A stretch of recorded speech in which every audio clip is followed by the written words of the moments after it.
नमस्कार, मैं डॉक्टर अरुण कुमार श्रीवास्तव, समाजशास्त्री, आपके समक्ष आज पुनः आया हुआ हूँ। इसके पूर्व मैंने अपनी चैनल युग वार्ता समाज दर्शन अध्यात्म पर आपको भय और आहार के विषय में बताया था। आज तीसरी मूल वृत्ति निद्रा के विषय में अपने विचार आपके समक्ष रख रहा हूँ।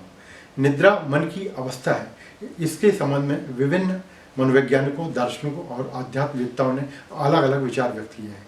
इस संबंध में मैंने जो विचार मुझे आकृष्ट किया है वह है भगवान श्री श्री आनंदमूर्ति जी का, जो कि आनंद मार्ग के संस्थापक हैं और प्रसिद्ध दार्शनिक भी हैं।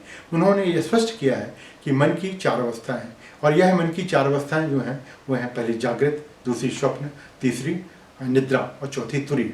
ये अवस्थाओं के संबंध में उन्होंने अपने विचार एक व्याख्यान जो कि 25 जून 1982 को पटना बिहार में दिया था। यह एक पुस्तक नमः शिवाय शांताय में प्रकाशित हुआ है। इसमें उन्होंने कहा है कि जो हमारी तीन मन की अवस्थाएं जागृत, स्वप्न और निद्रा, ये वह अवस्थाएं हमें सोने के लिए जो हमारी मन की स्थिति है वो बताती हैं। इसमें जो तुरीय अवस्था है वो आध्यात्मिक स्थिति से संबंधित है और ये तीनों स्थितियाँ जो कि जागृत, स्वप्न और निद्रा, यह भगवान की कृपा से हम अभिव्यक्त करते हैं।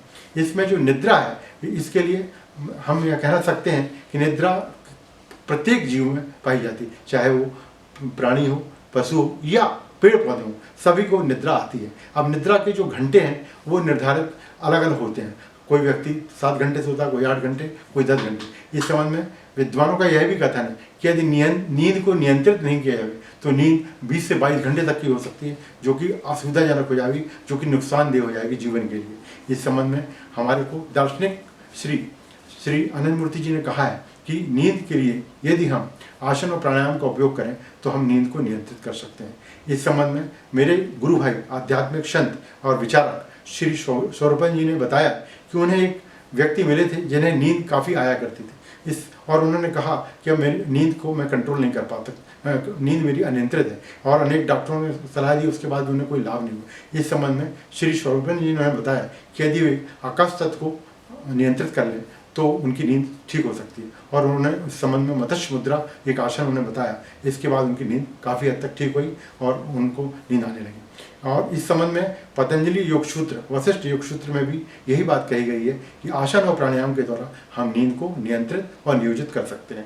भगवान श्री श्री आनंदमूर्ति जी का यह भी कथन है कि नींद व्यक्ति को तभी आती है जब उसका स्नायु तंत्र थक जाता है, यानी कि हम काम करते करते स्नायु तंत्र को थका लेते हैं। यदि हमारा स्नायु तंत्र थक जाता है तो हमें नींद आने लगती है और हम नींद के गोद में समा जाते हैं। इसी तरह फिजिकल काम करने वालों व्यक्तियों को भी शारीरिक थकान होने पर नींद आने लगती है।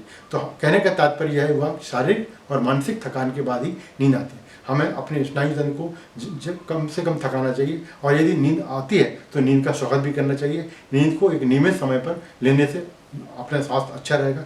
नींद का एक निश्चित समय होता है, यदि उस पर नींद ले ली जाए तो व्यक्ति को आराम मिलता है, क्योंकि हमारा स्नायु तंत्र फिर से सक्रिय हो जाता है। इस संबंध में श्री श्री आनंदमूर्ति जी ने यह भी कहा है कि यदि हम अपने विभिन्न चक्रों को जागृत कर लें तो हमें नींद में फायदा मिलेगा। श्री स्वरूपन जी का यह भी कथन है कि यदि हम जब नींद में जाते हैं तो हम क्षिति तत्व यानी पृथ्वी तत्व के नज़दीक रहते हैं, या हम जब सोते रहते हैं तो उस समय हमें नींद कहती है कि अभी और सो, लेकिन हम अपने कार्यवश या समय के अनुसार उठना पड़ता है। जब हम उठ जाते हैं तो हम जल तत्व के प्रभाव में आते हैं, उसके कारण ही हम शौच प्रक्रिया और स्नान आदि में भाग लेते हैं या वो करते हैं।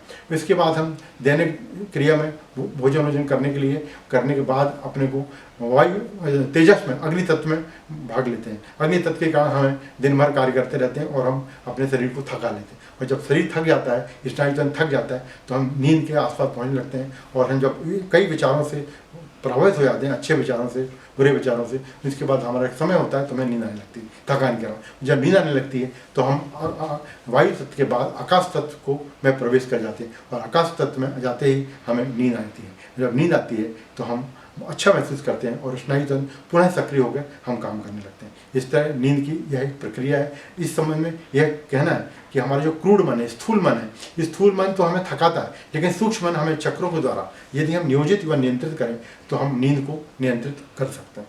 हमारे प्रधानमंत्री भी कम नींद के साथ काम कर पा रहे हैं। वो 4-5 घंटे सोते हैं और 18 से 20 घंटे काम कर लेते हैं। यह सिर्फ उनकी नींद में जो नियंत्रण है वो उसका कमाल है।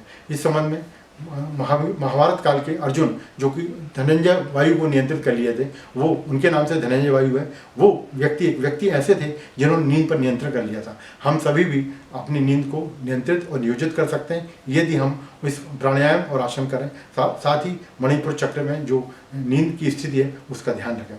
मैं आप सबको आज सलाह देना चाहता हूँ कि आप नींद को नियंत्रित और नियोजित करें तो स्वस्थ रह सकेंगे और हमारी स्नायु तंत्र प्रॉपर काम करेगा तो हमें बहुत सी बीमारियां नहीं होंगी। इवन हम अगर एसिडिटी जैसी बीमारी को भी बचाना चाहते हैं तो नींद को कंट्रोल में रखना पड़ेगा, और यदि नींद नियंत्रित रहेगी तो हम स्वस्थ रहेंगे और सजग रहेंगे और समाज में अच्छा कार्य कर सकेंगे और भगवान की भक्ति के साथ समाज की सेवा भी कर सकेंगे। धन्यवाद।